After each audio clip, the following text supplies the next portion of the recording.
So, other day we were hearing in Brahmachari class, Braj Bihari Prabhu was explaining that how all we are looking for a perfect person. We want perfection everywhere. That means we are basically perfectionists. That means we want a perfect thing and a perfect person and perfect atmosphere, everything perfect. But simply it is not possible. And once it so happened that one IYS boy approached marriage bureau because he wanted to select a perfect spouse for himself. And then he explained to the marriage bureau devotees that I want like this, like that. My would-be should be like this, like that. She should know this, she should know that, and everything else. And the devotee said, good luck. Anyway, we'll try out. So they accepted his application and processed it.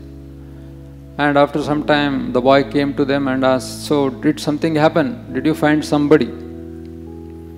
They said, well, we tried our best, but I think we have sent your application to Lord Brahma now.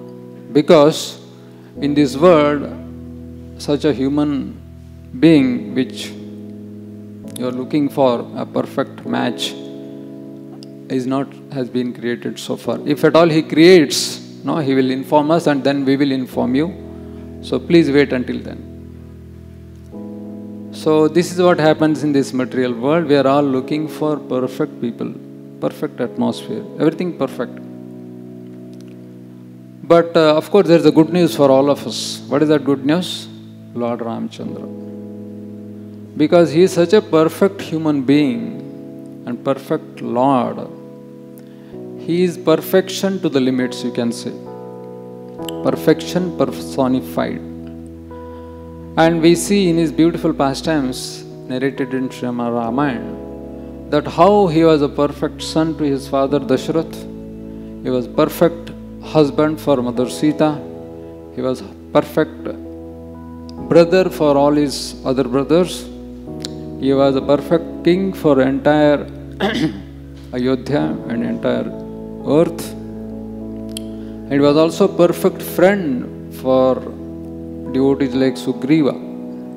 And he was a perfect master for devotees like Hanumanji. And he was a perfect disciple for sages like Vishwamitra. And he was a perfect warrior. And it is said that nobody could challenge Lord Ram. He was such a perfect bowman, warrior. But people like Ravana, they always oppose. And they are never satisfied with what they have. Although he was sufficiently rich and enjoying all sorts of sense gratification to the limits, but he was not still satisfied. He was also trying for perfection in his sense gratification, maybe, but he couldn't find it.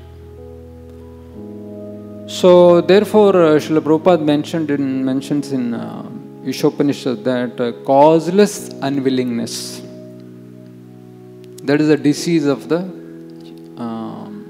conditioned souls. That they know what they are supposed to do, but still they just do not do it because causeless unwillingness. They just don't want to do that.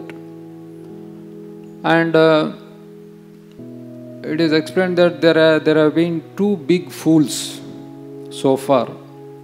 Actually, there are many fools, but to discuss, two big idiots and fools have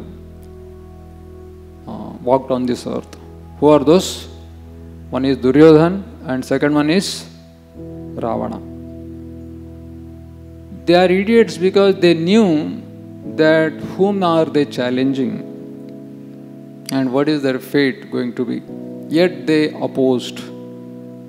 In case of Duryodhana, he opposed Krishna and his devotees, and of course Ravana opposed Lord Ramchandra.